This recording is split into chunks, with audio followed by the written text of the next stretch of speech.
Hi, this is Yvonne for Central Kentucky Television, and we're going to be discussing Breast Cancer Awareness Month here today. I have Lisa Sandusky with me, and I have Mimi Crumb. Thanks for being here, ladies. Well, thanks for asking us. Yes, Thank indeed. you. I know you'll probably know Lisa Sandusky from Relay for Life. Lisa, how many years have you been involved with Relay? This past June was our 21st year. I've been involved I've had a team since for 20 years, and then got on the committee about 2000. Well, I guess I've been on the committee for 20 years, I guess. Okay, fantastic. And I know we do have Marion in Washington County, and you're a representative over here in Marion County. Yes. Okay. Now, how did you get involved with Relay for Life? My dad was diagnosed with colon cancer in '97, and that just so happened to be the first year of Relay. And I went out to Relay just to see what it was about as a spectator, and I'm thinking, wow, it was like, I think there was like 56 teams at that time, because it was the first year of the event. And then, like I said, my dad was diagnosed, the Relay was in June, and Dad had been diagnosed in February. And just got caught up in all the... Yeah, it's beautiful. It's so positive, isn't it? Very, very positive.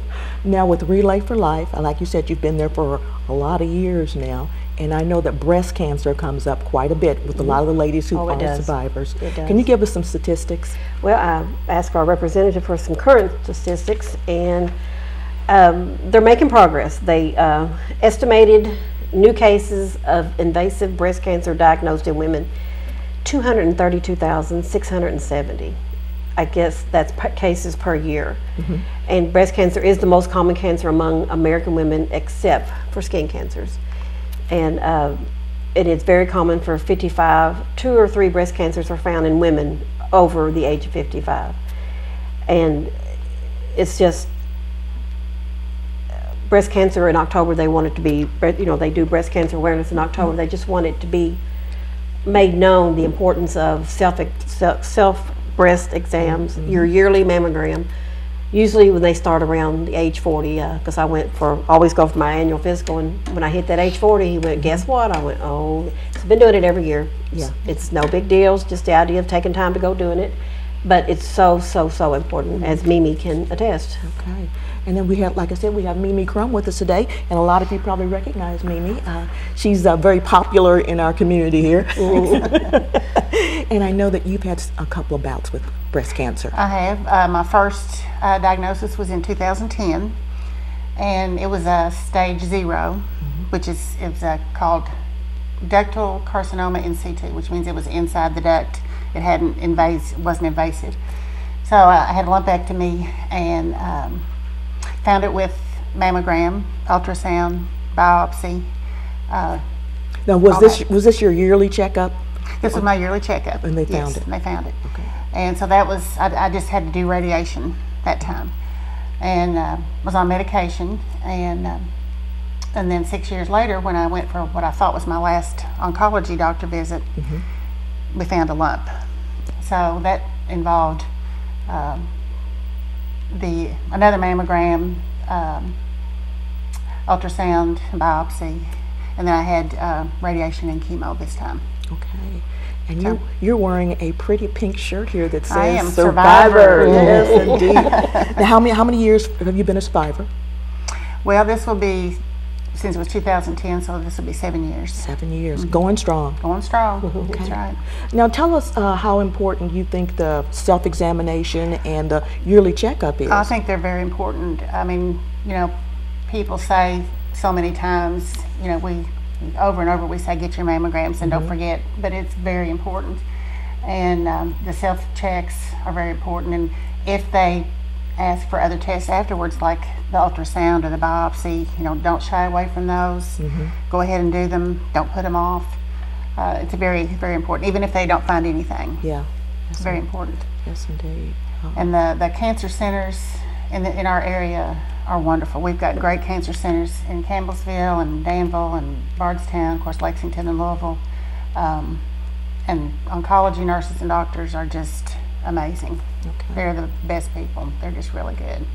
Well, I know we talk about having our mammogram yearly, and I know there's a lot of talk. It's a little uncomfortable getting that mammogram, but is it all worth it? Oh, yes. And the technology gets better all the time. I mean, I think they're more comfortable than they were when I first started getting them. I think that the technology has come so far. They've got softer mammograms, if Yes. you will. Yes, they have changed since I've been doing them. You know, the first time you go in there, you hear all these horror stories, and I'm not going to lie to you, it did hurt. It did hurt.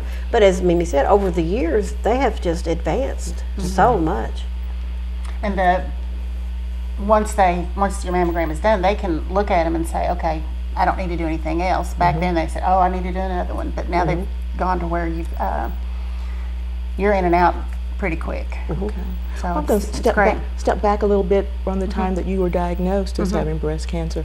I know it's got to be shocking for the doctor to tell you something like that. It is. How did you and your family get through that? Well, the first time it wasn't too bad because, it was still a shock, but since it was stage 0 and I had a lumpectomy and I just had to have the radiation, that was good. I'm a tough person. I'm not a crier or a pity person, And the second time I did break down, I did cry and look at Richard and say, I gotta have chemo, Yeah. But, once I had my little pity party, I said, okay, we got to get on this, and we've got to get going. And it's good to have family too for support. It is. Good And family support. If you get a diagnosis, don't be afraid to ask for help. Don't be afraid to ask questions. There's no silly question when it comes to asking about, what you need to do to take care of your. Don't ever ask the doctor if you could skip a year or two. They don't like that. They laugh at you. No. Now, how often are they asking you to get your mammograms now? Annually. Annually. Okay. Right. And even come in for checkups even closer than a year if you've had some activity. Is that correct? Sure. They want some tests a little bit more often. Okay. And most insurances will cover the mammograms. Yes. So that makes them a little easier to get. And I also see from time to time there's a big bus that comes through or used to come through for mammograms, and they would offer those. I remember that back a couple of years ago. So there are ways to get those mammograms, if you're not sure how you're going to take care of it. I think there is some, I don't know where yet, I haven't investigated, but some financial support for people that have difficulty paying for a mammogram if they don't have insurance or something.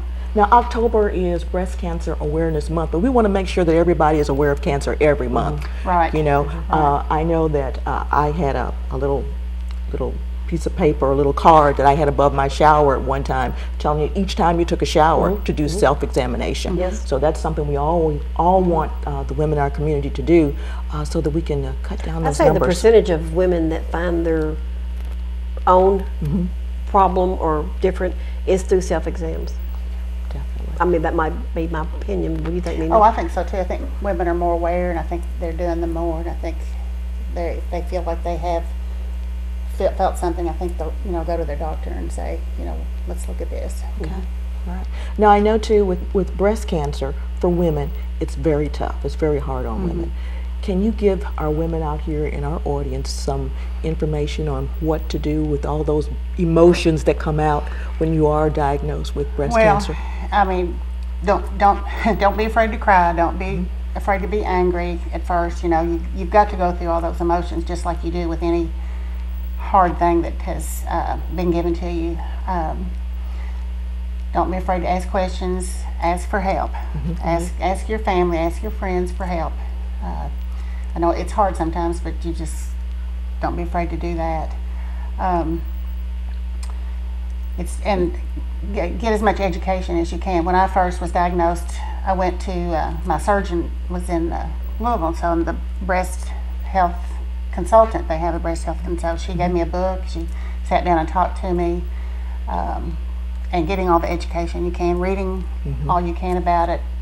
There's It's less scary then, isn't it? It is. It is. It's if you know more, the more you know, the less scary it is. You're exactly Did they right. tell you not to Google it? No, I'm just kidding. No, I've Googled all Yeah. kinds of things. If they tell me not to Google it, I Google it. It's just a natural thing to do nowadays. Yeah. It is, because so much information is out there for you.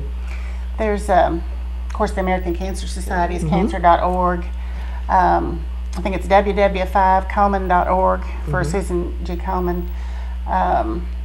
Dr. Susan Love Research.org is another good breast cancer resource. Right. Okay. And we can get all those from our doctors too, right? Sure, They have sure. they have all that information for us. Right. Well, listen, I want to thank both of you ladies for coming out today, and Mimi, I want to thank you for contributing today and showing everybody how tough you are. Yes, and she bounced right back. Yes, indeed.